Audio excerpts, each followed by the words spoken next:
It's certainly an honor to be here tonight to address you and to participate in the RIPRAC program. I've known Dr. Dworkin for a number of years, and we've had the pleasure of serving on panels together and working on different issues. And I can tell you, you couldn't have a better mentor and professor and teacher than him. He understands the process and he gets it. So, as Thomas said, I've been in the legislature now for about 14 years. 9 years I spent in the Assembly. I entered the Assembly in 2010. I went in with the election of Governor Christie, who I actually went to law school with. So I knew the governor for a number of years. In fact, he ran against my father one time for the state assembly. So the governor and I and my father have had our good times and our conflicted times. But the good news is that we've always been able to put the politics aside for good governance. While I served in the Assembly for 9 years, I rose to the position of conference leader. Conference leader in the Assembly is the position right directly under the minority leader and is responsible for, on voting session days, directing the caucus through the bills and legislation that'll be considered by the Assembly in that particular day.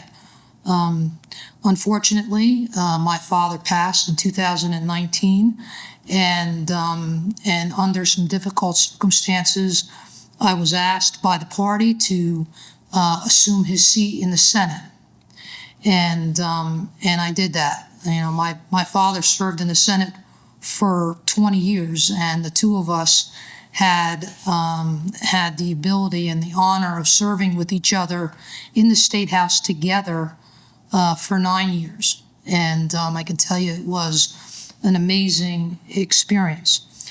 But and my father used to always tell me this, it was funny because, you know, he always felt, because he was in the Senate and I was in the lower house, that, you know, I wanted him to retire and move on so I could move up, right? And he would always say to me, he'd say, Anthony, let me tell you this. He said, you're not going to get this seat so easily. He said, it's going to be a difficult task. He said, look what I had to go through to get this seat.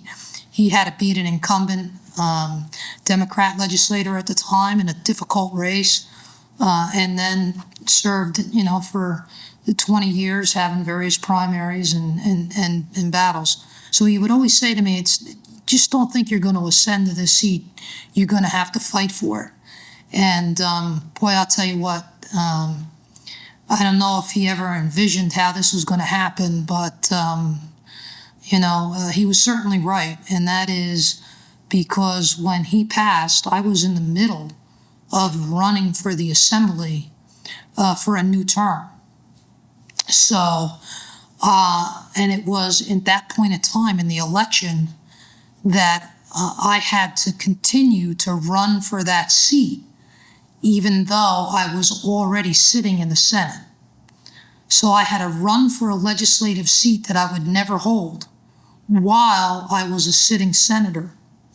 And then I had to run 3 more times because of the way the election cycles broke out. So essentially I ended up running 4 years for legislative office during a 5-year period. And I can tell you that it was exhausting. And one of those times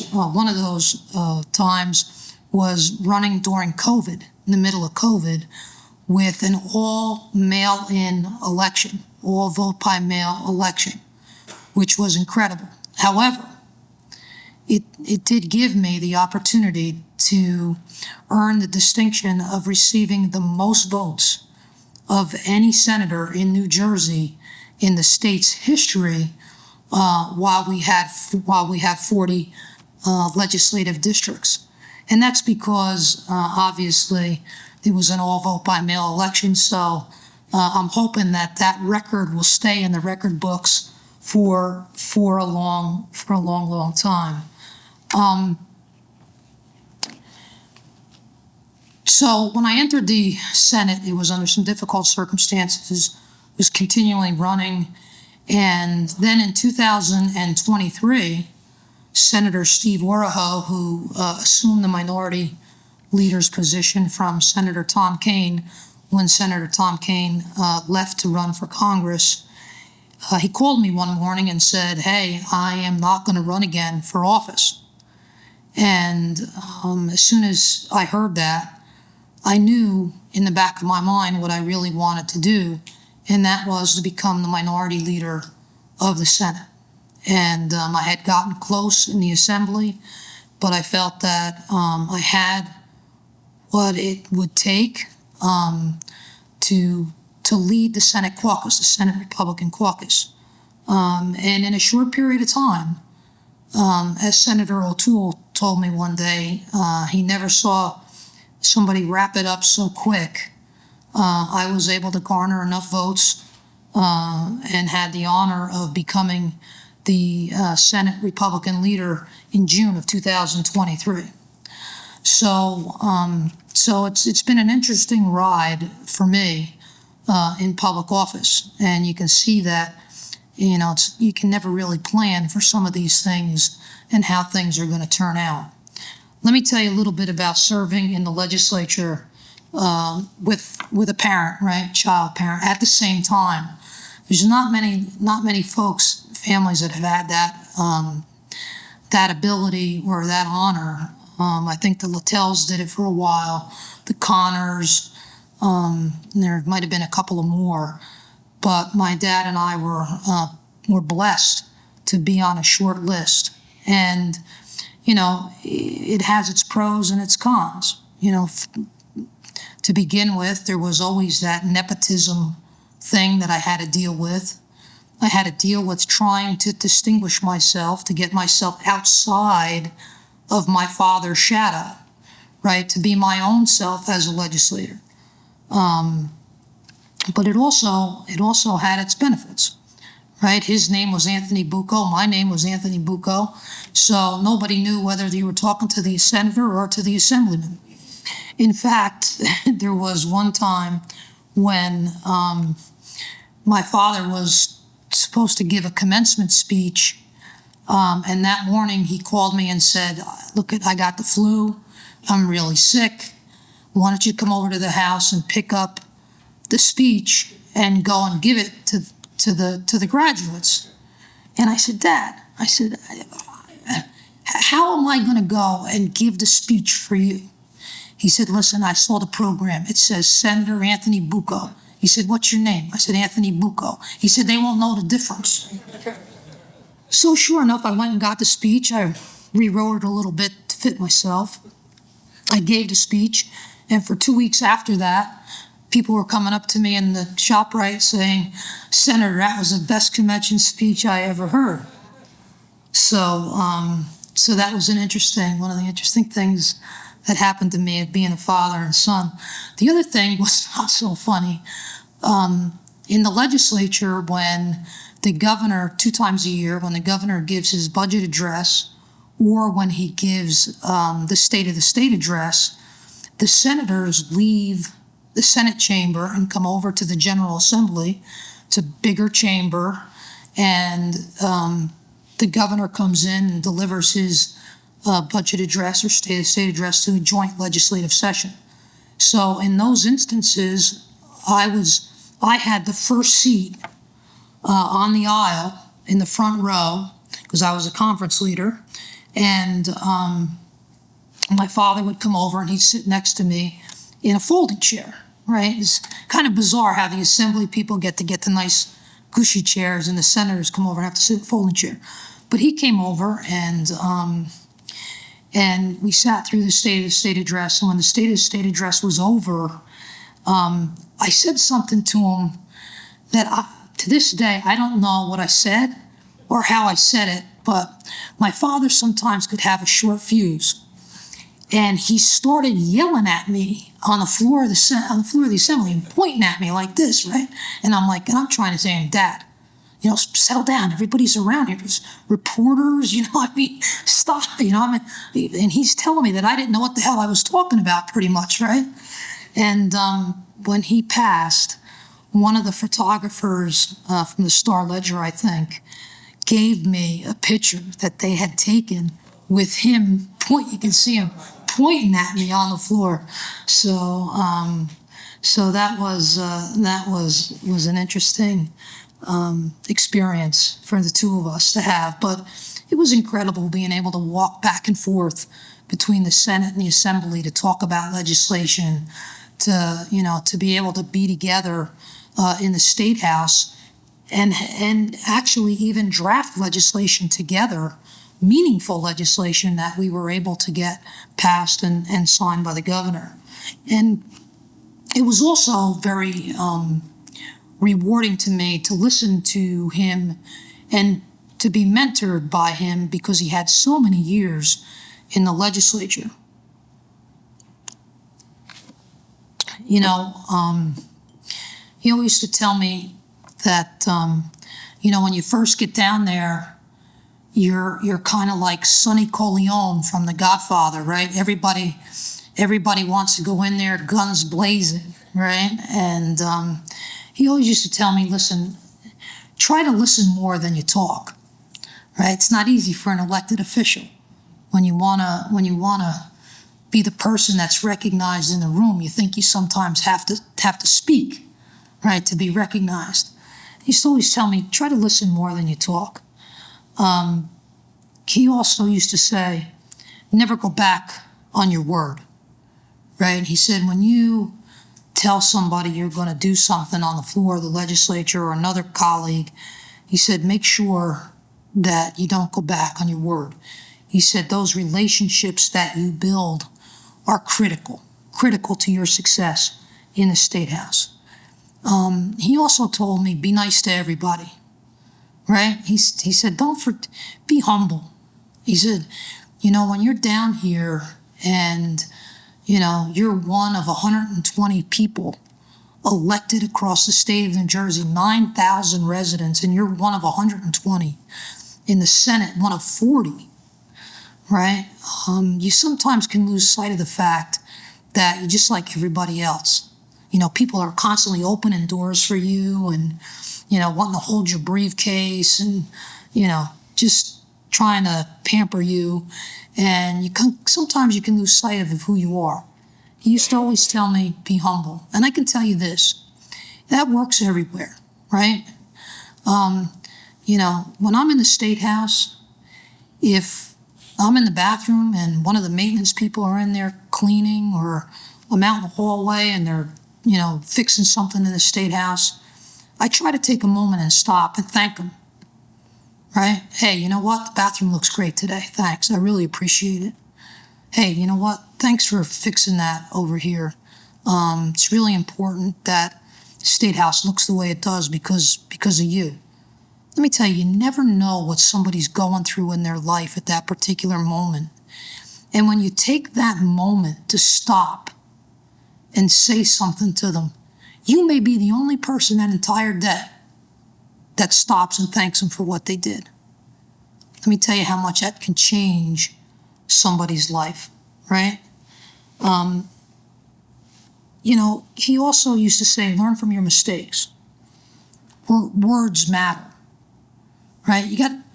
Before you say something, think about it, because your words matter. Every day I get press releases on issues that are impacting the state of New Jersey. Maybe Governor Murphy's going to do something that I don't agree with, or the Attorney General takes a position that I don't agree with. So I talk to the staff, and our communications people prepare a press release and they give it to me. And routinely, because of the environment that we're in, they will sometimes make it a little harsh, right? Like the other day I got one that said, Senator Bucco criticizes somebody, right? And I crossed out criticizes and I wrote questioned. It's a little bit softer, right? people don't mind if you question somebody, but if you criticize them, it's different, right? Try to take that little bit of an extra step. You can get your point across without being nasty about it or without being completely confrontational. Don't get me wrong, there are times that you may have to be. But for the most part, be respectful, because words matter. Because if you're respectful to somebody else, they'll be respectful for you. And try to build those relationships with people, even if you are polar opposites. When I went into the assembly, I served on the telecommunications and energy committee. And one of the assembly women on the other side of the aisle, if I said it was blue, she said it was green. If I said yes, she said no, right? When I tell you we didn't get along on anything, zero. One day we were in a debate and she said to the chairman of the committee, she said, "Chairman, just post a bill because he's not going to vote for it anyway," right? And about a year or two later, I had the opportunity to be invited to travel to Israel with a legislative delegation. And her family went, and my wife and I went. And every night we had dinner together. We got to learn about our families. I got to meet her husband. By the end of that trip, we were like the best of friends. We still don't agree on anything, but that's the difference. Take the time. Take the time to learn about the person who maybe you don't get along with or you don't see eye to eye with. You'll find out that you have more in common than you disagree about. Just take those times. So why did I get involved? I can tell you. Actually, if you look back, I got involved in politics, so to speak, before my father did. In high school, I was asked to run for the junior class president, and somehow I won. And that was my first soiree into politics. And then I won my senior class, became the senior class president. And if you look in my yearbook, you'll see in my yearbook the year I graduated that one of my goals was to be a United States Senator, right? And I'll never forget this. The principal of the high school saw that in the yearbook. And he came to me one day and he said, I read the yearbook and I saw you said you want to be a U.S. Senator. That's your goal. I said, yeah. I said that, I kind of love this stuff, right? Being class president and everything. I said, I think I want to get involved in politics. He said, well, let me tell you something. He said, in all of New Jersey, there's only 2 U.S. senators. He said, I don't know if you should set your goals so high. Let me tell you, it knocked me off my chair. For this guy who was the principal of school, an educator who I looked up to tell me, maybe I shouldn't set my goals too high. And you know what? I said to myself, I'm not going to listen to that. I'm not going to listen to that. I'm going to do what I think I can do. And, I left that right in the yearbook and changed it. I left it right there. And you know what? Maybe I'll not be a U.S. Senator, but I'm one of 40. May not be one of 2, but I'm one of 40 today. So don't ever let somebody tell you that you can't do something or that you shouldn't set your goals so high. Just be prepared to change your direction if you have to. Be prepared to hit those bumps in the road, to make those changes in your life. But always set the bar high, because you can get there. You can get there. So my father got involved in politics. He was the mayor. He was a councilman, a mayor, commissioner, assemblyman, and a senator. And, I spent almost my entire adult life around politics, on the sideline. I used to run my father's campaigns. I used to advise him. I didn't really have a choice. He told me I had to go to law school because I was his advisor, and he said, the family needs a lawyer. So, like the Godfather, I guess. And he sent me to law school, and I fought it the whole way. But looking back, it was probably one of the best things that I did. It taught me to think differently. It gave me a great career, and probably put me on the path to me being here today.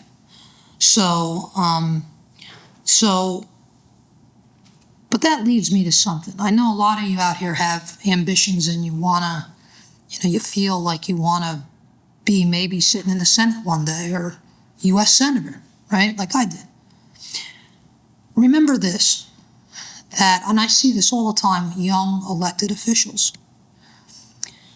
They get involved, they get themselves elected, and then they look at it as a chessboard, and they begin to plot their way to whatever seat they want to be in the future. Well, let me tell you this. Politics changes in an instant. In an instant.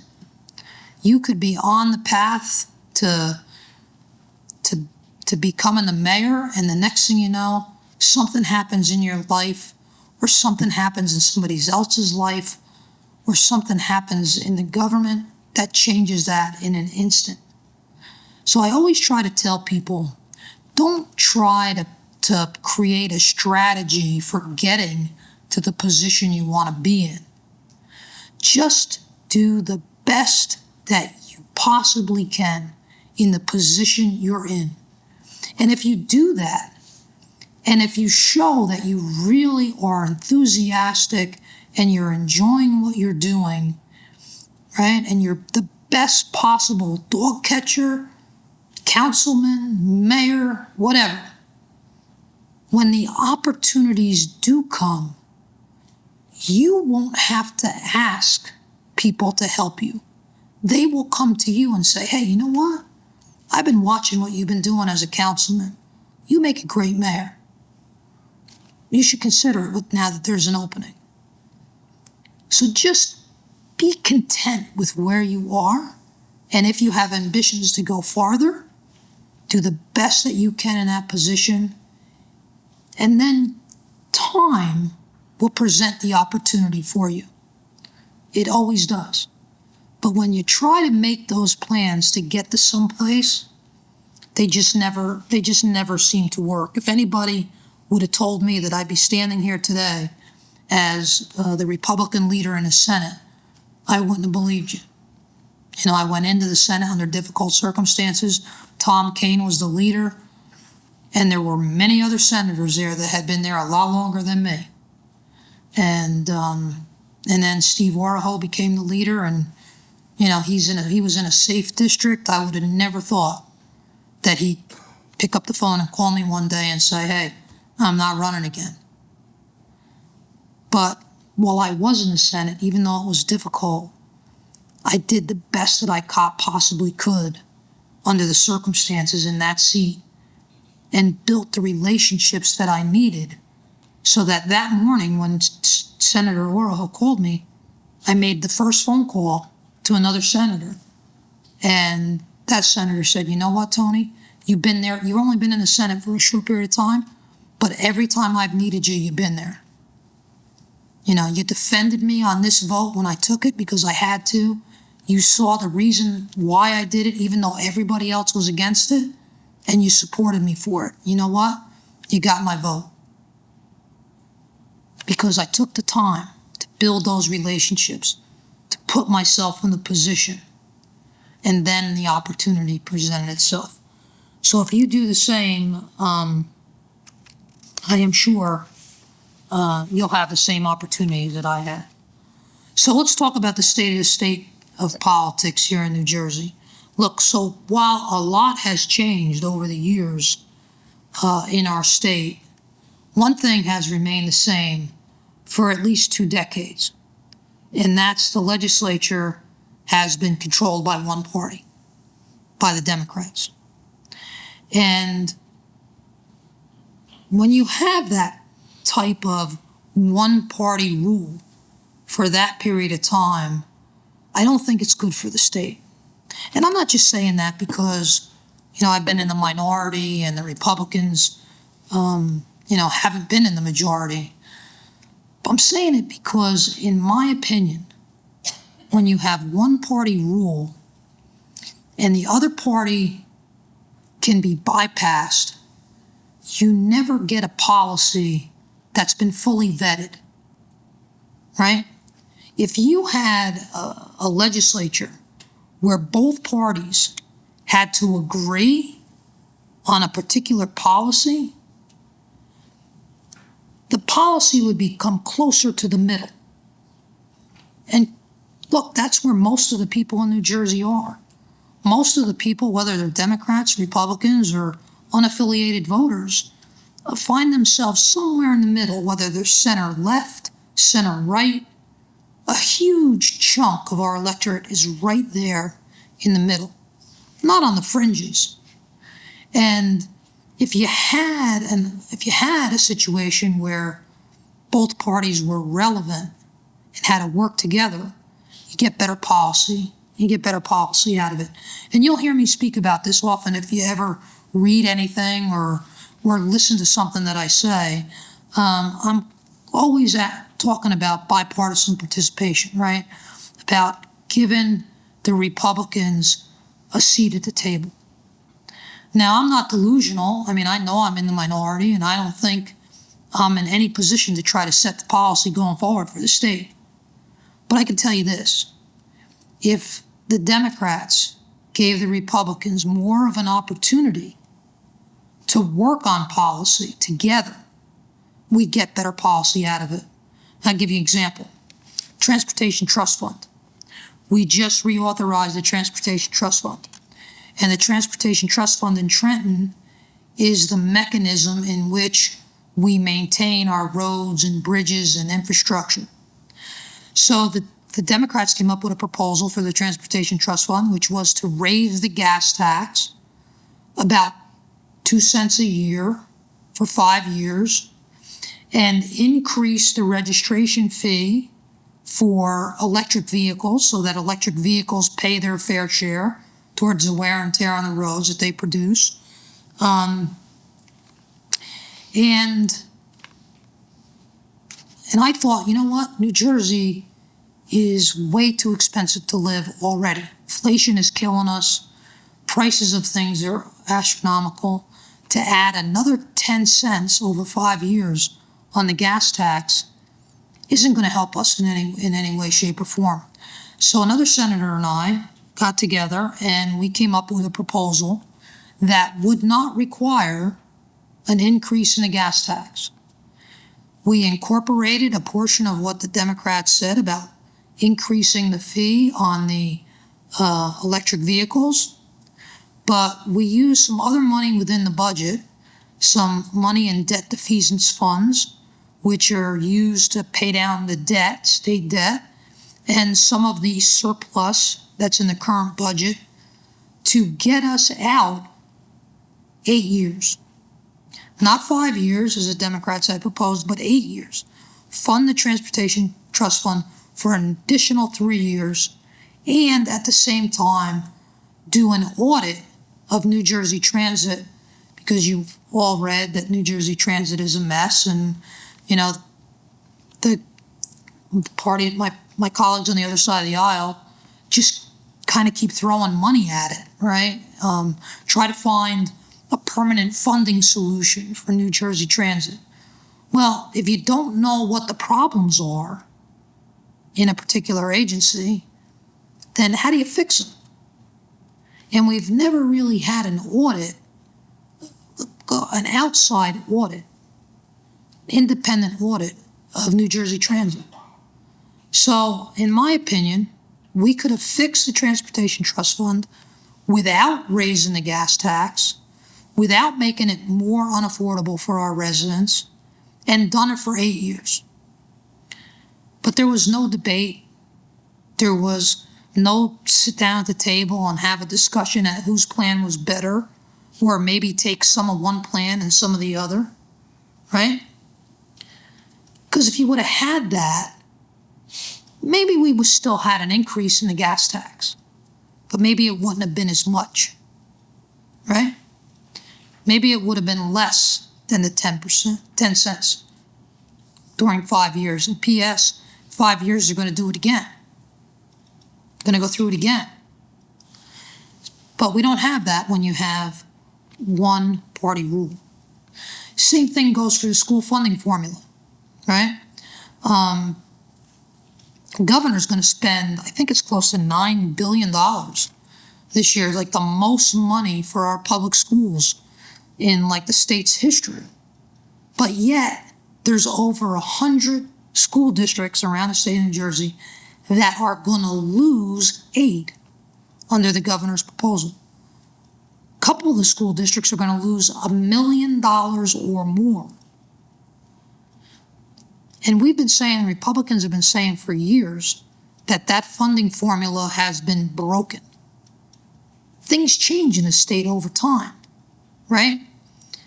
Jersey City, Hoboken, years ago, those were distressed cities. Today, they're thriving. Things change, and you've got to adapt to those changes. And the only thing that's going to happen if you don't address those issues is those 100+ districts that don't get the funding, right? If they don't get the funding, their property taxes are going to go up. And what's that going to do? Make it more unaffordable for our residents. And it's killing us here in New Jersey. I'm sure all of you recognize what it costs today to go to the supermarket or, buy a hamburger even today. I was talking to a guy last night who told me him and a friend went and got they went to a fast food place, got a couple of hamburgers and stuff. He said it was like $40. Can't get a slice of pizza anymore. Well, when I was a kid, for 25 cents, you could get a slice of pizza. Now, that was a long time ago. But today, the prices are off the chart. And what does that do? It makes New Jersey more unaffordable, and it hurts us in terms of attracting the best and the brightest. Because why would you come to New Jersey and settle here if you could go somewhere else where it's cheaper to live, right? We have the highest property taxes, one of the highest property taxes in the nation, the worst business tax climate in the nation. The governor's now imposing another corporate business tax surcharge on big companies. What do you think those CEOs of those major companies are thinking about, right? They're saying to themselves, what the hell do I want to go to New Jersey for if I'm going to lose money? I have a friend who years ago started a recycling type company. And the guy was brilliant. He would take scraps from like Procter & Gamble, if their plant was making diapers and they stamped out the diaper, all the excess around the edges, they would take and send to a landfill, right? And they'd have to pay to landfill that excess material. He developed a process to take that from them and then put it through a machine, get out the raw materials, put them back in its natural form, pellets, and then sell them back to the company to reuse. So the company loved it because he priced the price a little bit under what it was costing them to send it to a landfill. So he was getting paid coming and gone. He became a very wealthy man quickly, right? But his plant was in New Jersey, it was in Hackettstown. And his plant, those big machines that were doing this, would run 24 hours a day, 7 days a week, right? And the electricity was killing him. The cost of electricity here in New Jersey is expensive. And he went and met with the governor. He says the guy had a lot of money, so he got an audience with the governor and his staff. And he said to the governor, and by the way, it was a Republican governor at the time, said, look, you got to do something with my electricity rates because I can't afford to keep running the operation here. I'm getting killed. He says, I can go to Pennsylvania and the electricity cost is half the money. You know what they told him? Nothing we can do to help you. You know what he did? Packed up his entire operation, bought 300 acres right across the line in Pennsylvania, built a state-of-the-art plant in Pennsylvania, and developed like 7 or 8 more industrial lots that he sold over time for enormous amounts of money. And he saved $1 million a year in the first year of operation. $1 million. That's reality. That's economics. You got to give people a reason to stay here in New Jersey. You got to give them some hope, right? People need hope. You know, I've tried to champion here indexing our tax brackets to inflation. 37 other states do it. The federal government has done it since the 1980s. We don't do it here in New Jersey. So what happens? Let's say you're in a job and you get a pay increase and you get bumped into the next tax bracket because our tax brackets in the lower incomes are close. Now you're paying more in taxes because you got a raise and you end up taking less money home. So unless those tax brackets adjust with inflation, you're going to get killed in the long run. State won't do it. State won't do it. As part of the Transportation Trust Fund, we talked about allowing the tax deduction for charitable contributions. New Jersey doesn't allow it. We're struggling with homelessness and talked about it before, right? Addiction. And we have many agencies that are working out there, charitable agencies that are working out there, and the state's asking them to do more with less. How wonderful would it be for those agencies if, you know, we were able to say, hey, you donate to that agency, you're going to get a tax deduction. Folks with a little bit of money would do it in a second. These are easy fixes, but you're never going to see them under one-party rule. You know, we just dealt with affordable housing, a huge topic. Huge topic. We need more affordable housing here in New Jersey. You know, a report just came out that unless you make $150,000 a year, you can't afford to have even the most modest home here in New Jersey.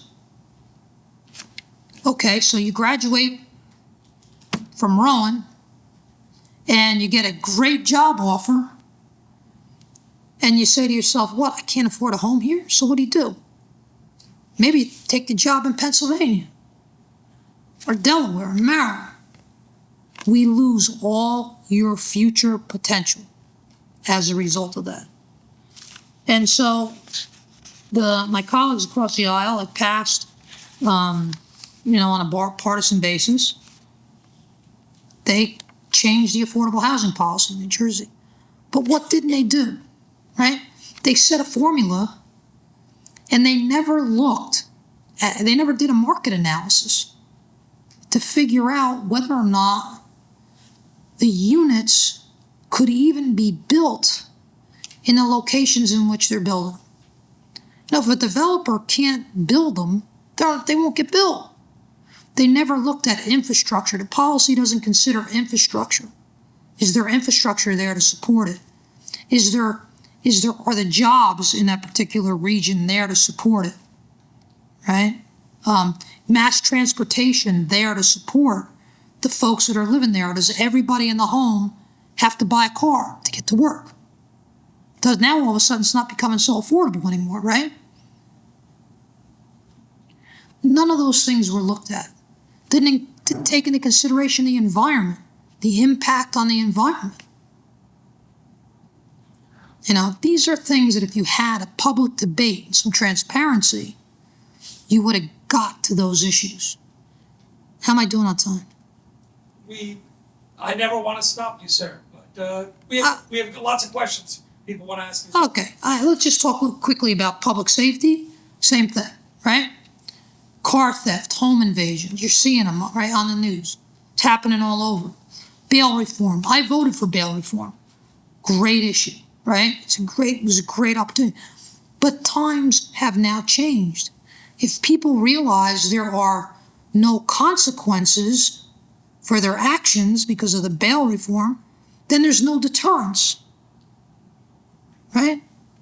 Senator Cody and I, former governor, and back to being senator, we had a bill that would address this thing, bipartisan bill, two of us, and it treated juveniles that were caught stealing motor vehicles.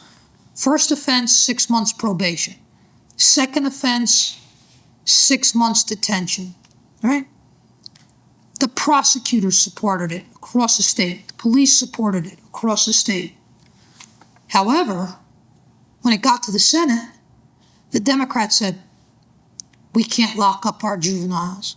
This is what's wrong with it, with New Jersey, right? And I said to them, look, this isn't about locking up juveniles. It's about giving us an opportunity to identify these multiple offenders and get them help.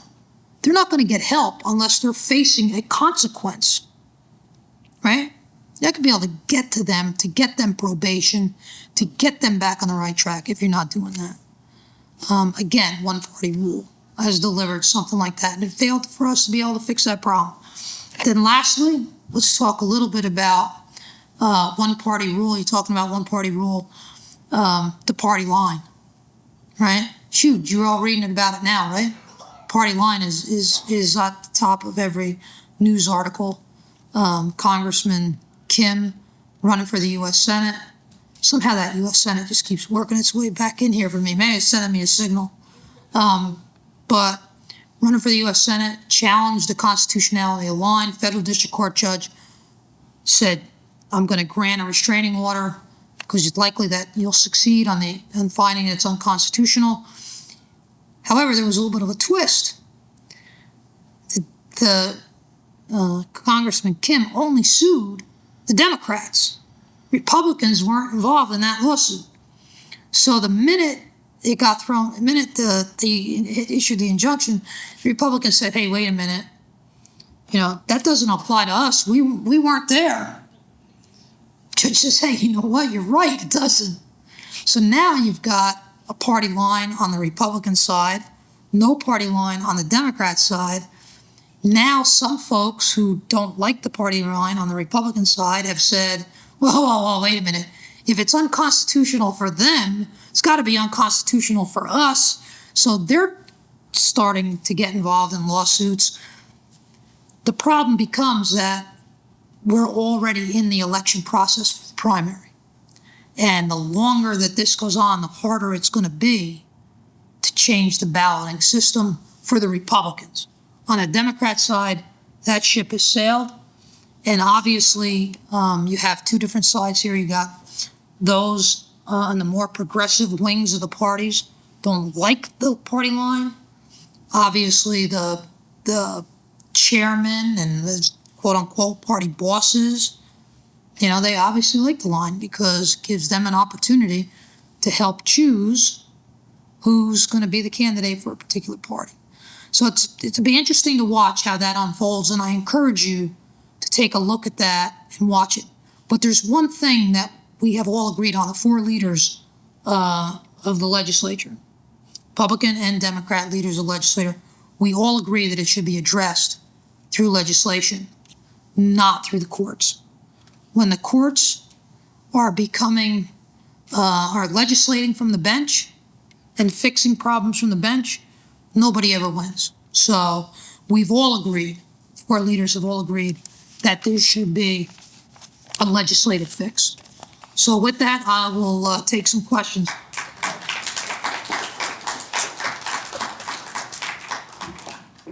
Wonderful. Thank you so much, Mr. Leader.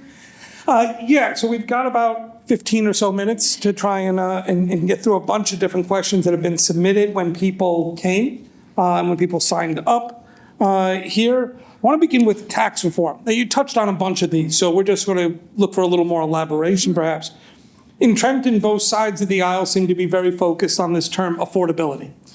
Everybody uses it. We're fighting to make New Jersey more affordable. Democrats say it, Republicans say it. My question to you, sir, can this be done through targeted property tax rebates like Anchor and Stay NJ? Is that a way to make affordable, or are you advocating for a more fundamental tax reform? And if so, what does that broad overarching tax reform look like? It's a great question.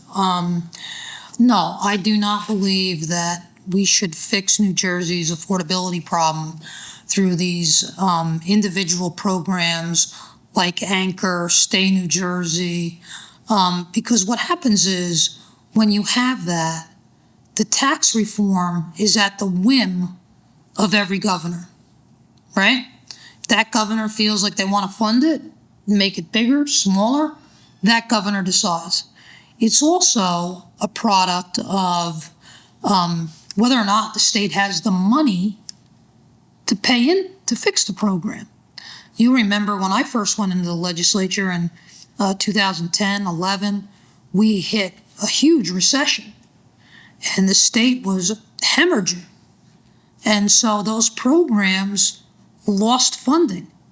They kind of pushed them out a year, they reduced them. So you really can't have property tax reform at the whim of a governor. We need to do a holistic review.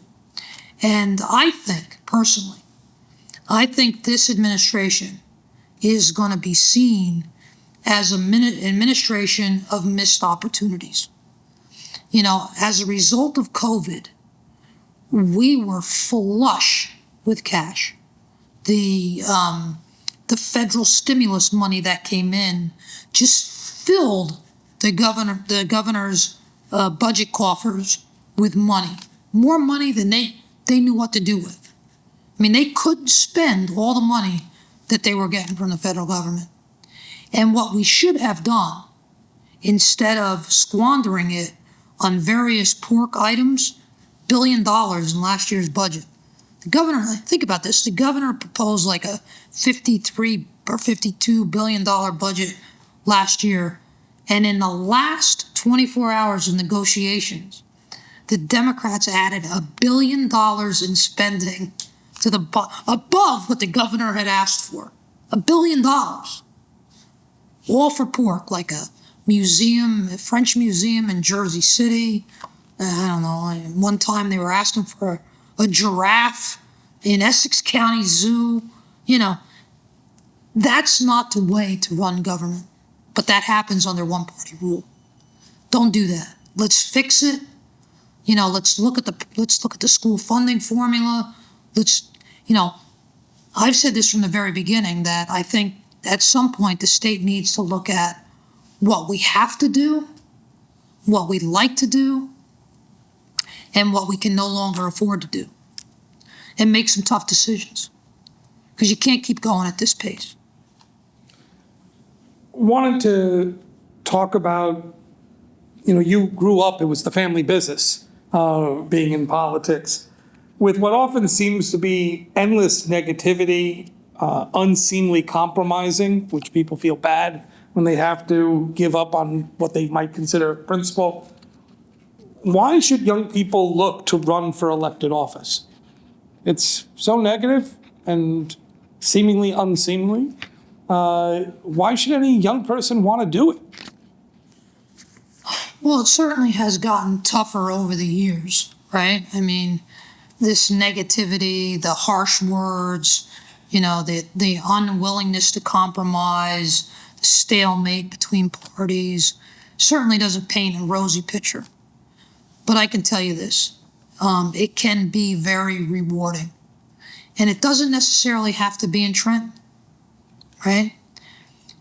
When you're a legislator, you have the ability to help people at home. During COVID, my office cleared, I would say, close to 3,000 unemployment claims of people that were stuck in the system.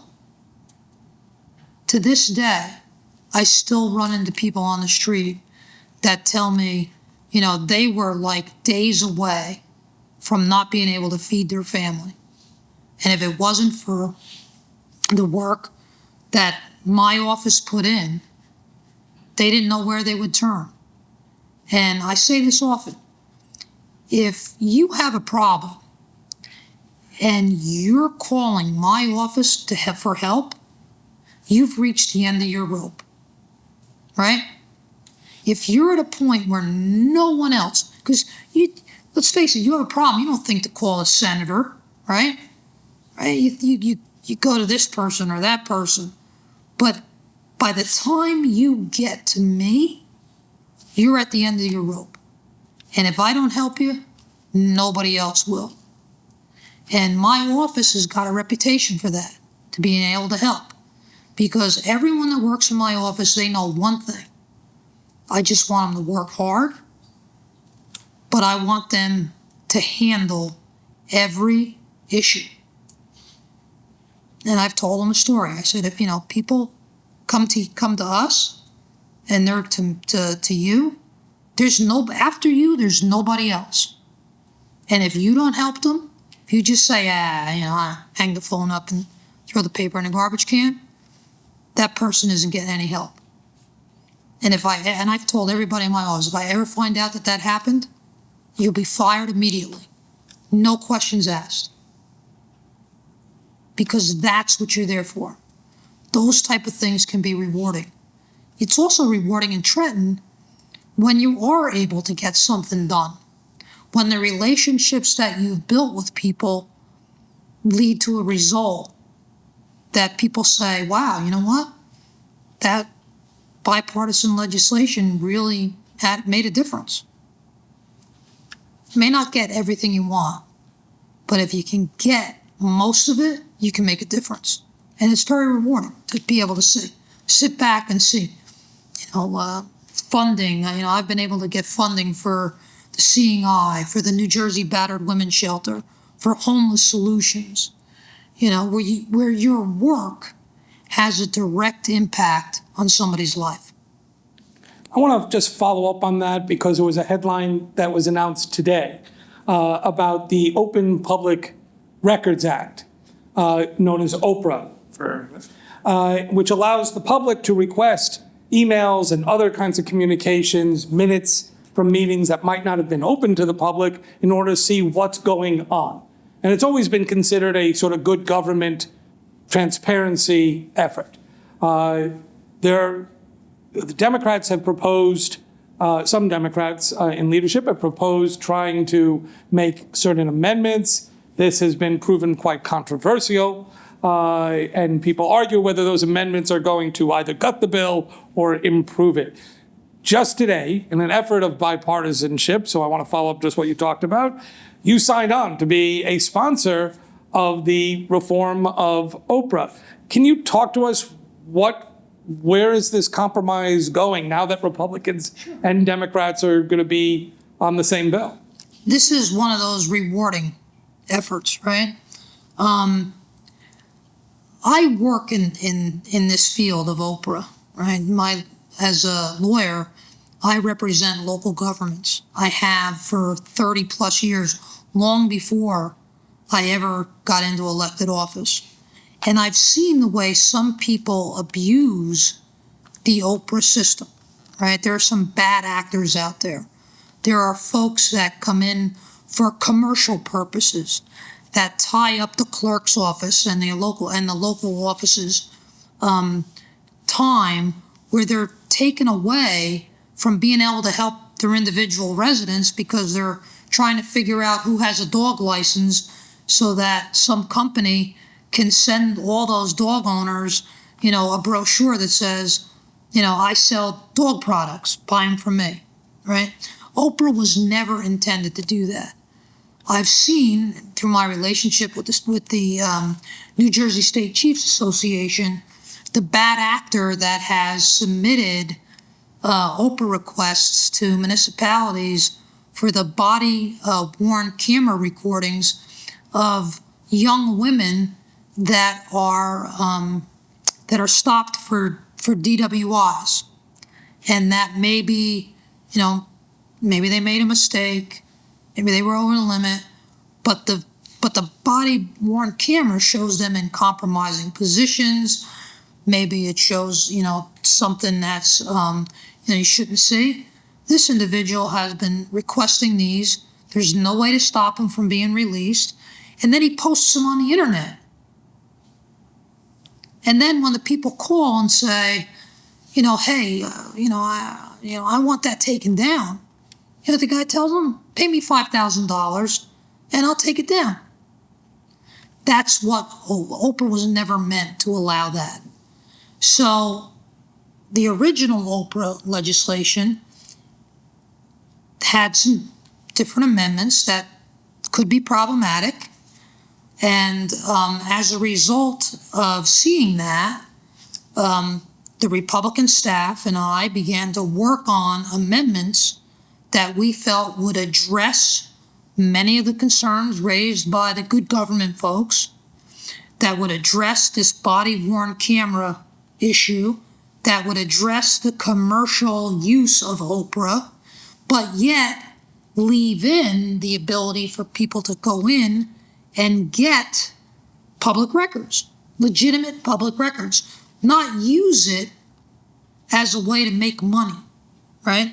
There's been a number of folks that they'll send an email to like 50 people in the municipal building. And then they'll send an Oprah request in and say to the clerk, I'd like to have every email that this person has between them and me. And when the clerk goes around to everybody and tries to find how many had that email, if they miss just one, they miss just one email, this individual files a complaint with the Government Records Council. The town's found guilty because they missed that one. He has them, so he knows. And then they get attorney's fees. Individual's an attorney. So he collects $10,000. It's like a money-making scheme, right?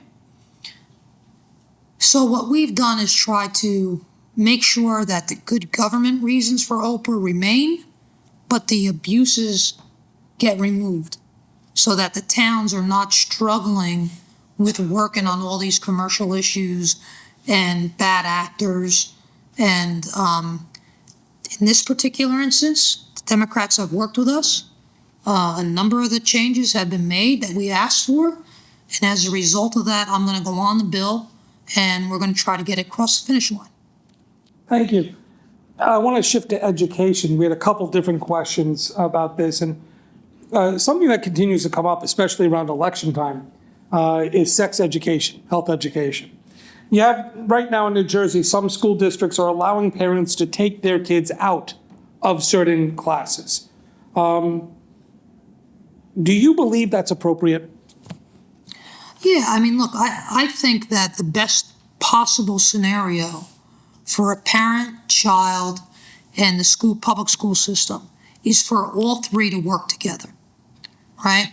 And we've kind of gotten away from that over the years, where the school has been inserted as almost the de facto parent, right? And don't get me wrong, there may be instances where the parents aren't involved and the school needs to get involved. But where parents want to be involved in their kids' education, they should be allowed to be involved. They shouldn't be told that you can't have access to this information for your child. You can't have, you don't have a say in whether or not we teach your child this or that. Parents should be a part of their kids' education and they should have a say.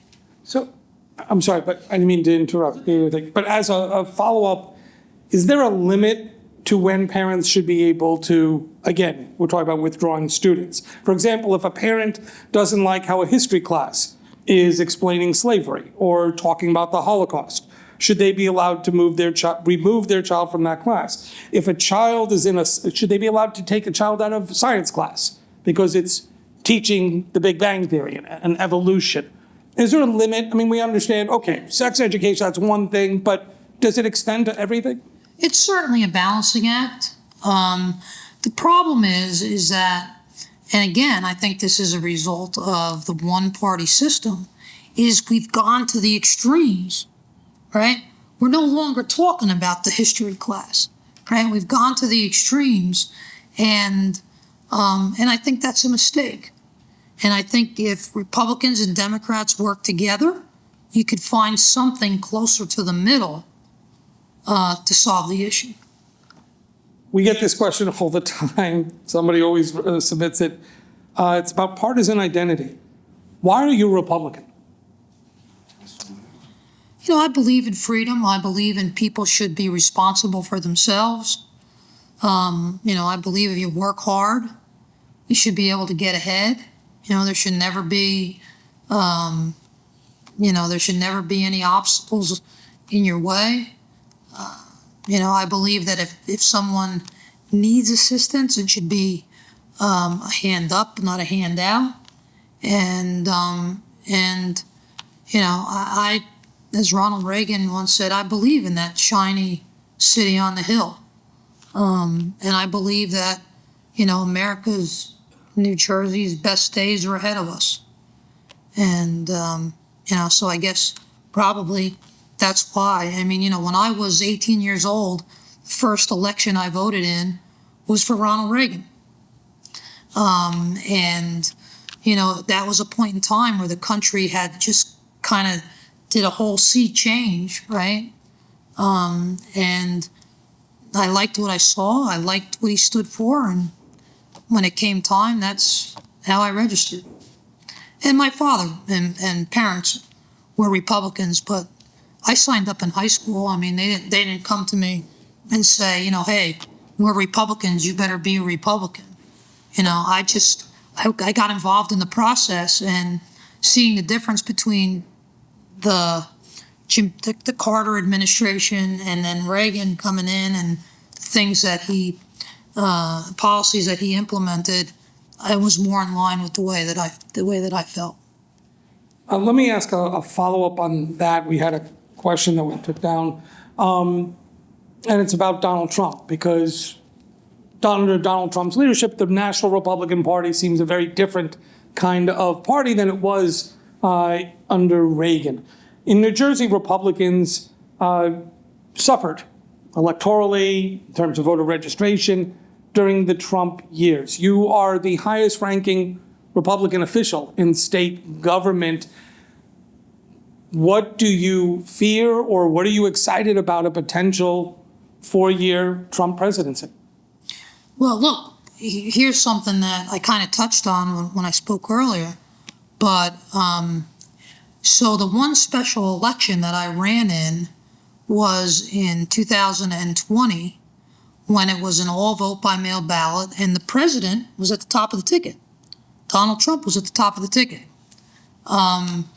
And so in that election, let me back up. So I'm trying to think of how I can work this. So in New Jersey, right, our Constitution is written so that legislators never run with the president. They keep New Jersey separate, and they did it for a reason in the Constitution. The framers didn't want federal elections to impact state elections, right? So the legislature never ran with the president at the top of the ticket. But because of the situation with my father passing and me having to run to fulfill that term, unexpired term, I had to run in 20 with Donald Trump at the top of the ticket. I think it was 20, right? 20. Yeah. 20, it was in 2016. Yeah, it's 20. Yeah, it's 20.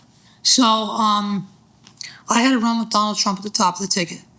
And Donald Trump lost my district by 11,000 votes. 11,000 votes. I won by 10,000 votes. So what that tells you is that people started at the top on the other side and then came down and crossed over, voted for me, and then continued on down. And I think that happened because, for the most part, the electorate is smart. People always say, people don't know what they're doing. They just go in and they vote. I think that's absolutely false. I think for the most part, they want a candidate they can trust. They want a candidate who they respect. And they want a candidate who's hardworking and just like them. And in that election, and in all elections, I think I benefit from those qualities that I exhibit through how I handle myself. I told you words matter, right? They see that. They see how I handle myself. They see that I'm willing to cross the aisle to get something done. They see the results that I'm able to bring back.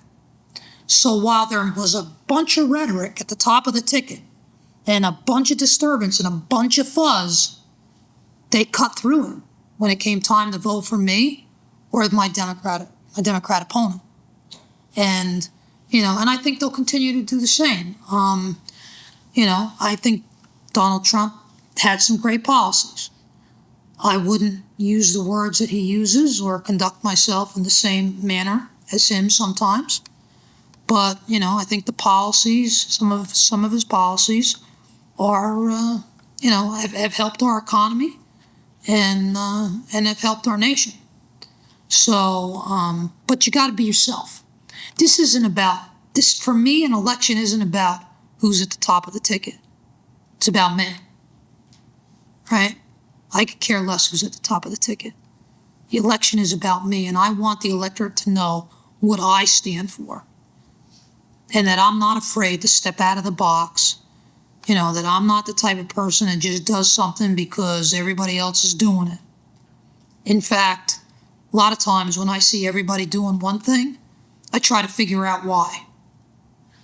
And is there a better way? Right? I just read a book on courage, and this is really important.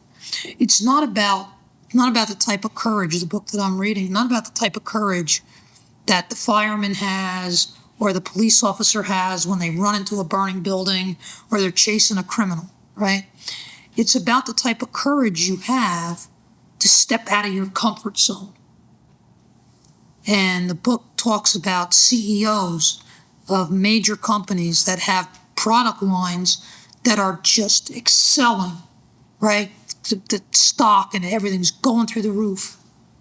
And those CEOs don't just sit back and rest on their laurels, say, hey, you know what?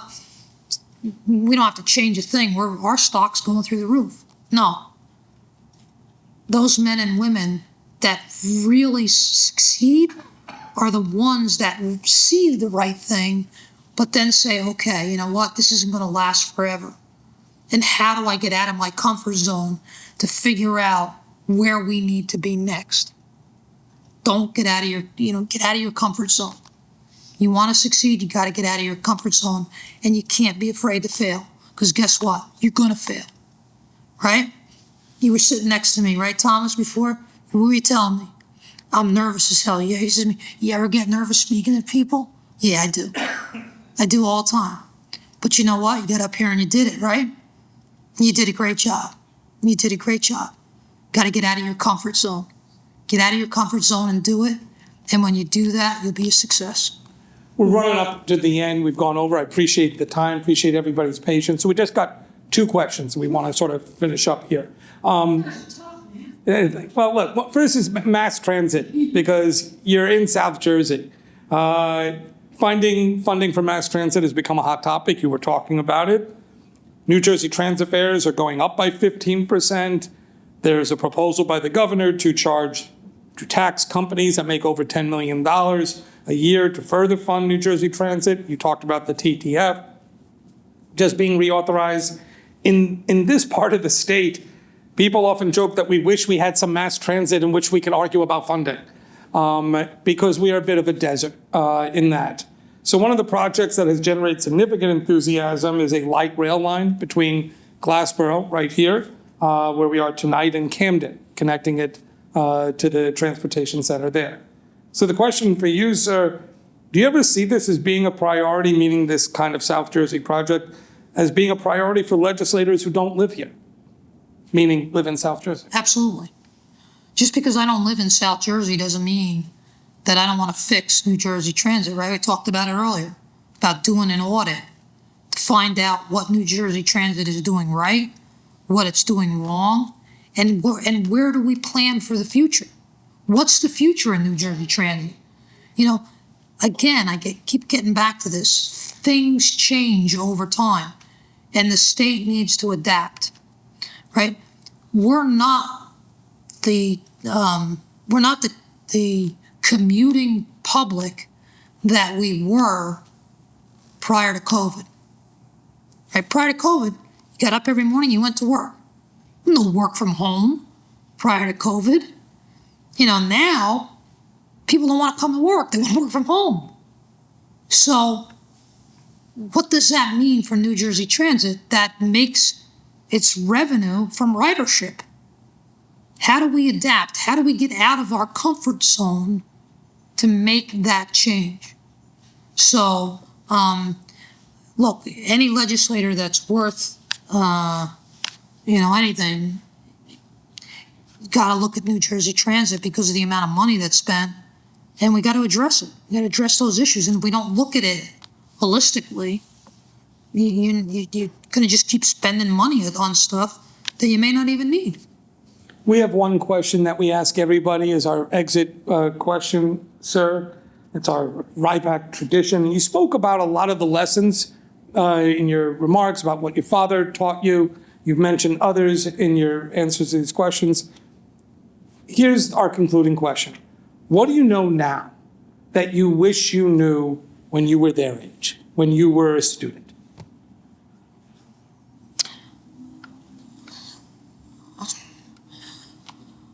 I think I would have spent more time reading,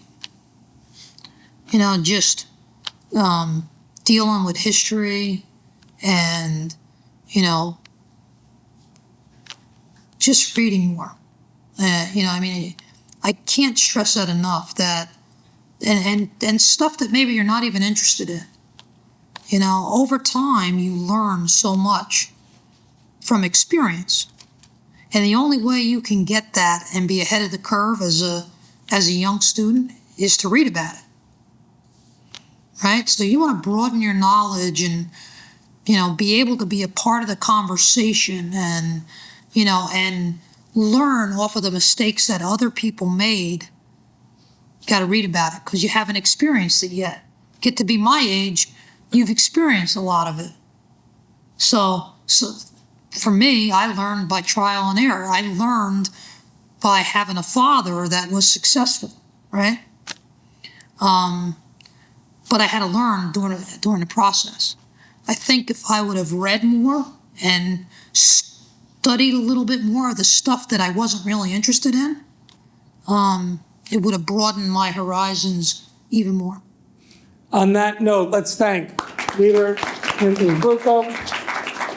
Mr. Leader, we have for you a genuine RIPAC t-shirt, suitable for wearing, okay, with our slogan, Workforce Development for Democracy, on the back, which is what we do. Ladies and gentlemen, thank you. Thank you so much. I want to thank everybody for staying out a little bit later than we usually do. Thank you all for coming. Appreciate the students and everyone being here. We've got one more big public event on the 15th. The speaker, Craig Coughlin, will be here, the Speaker of the General Assembly. We hope you'll be able to join us again. Till then, everybody have a safe trip home. Thank you.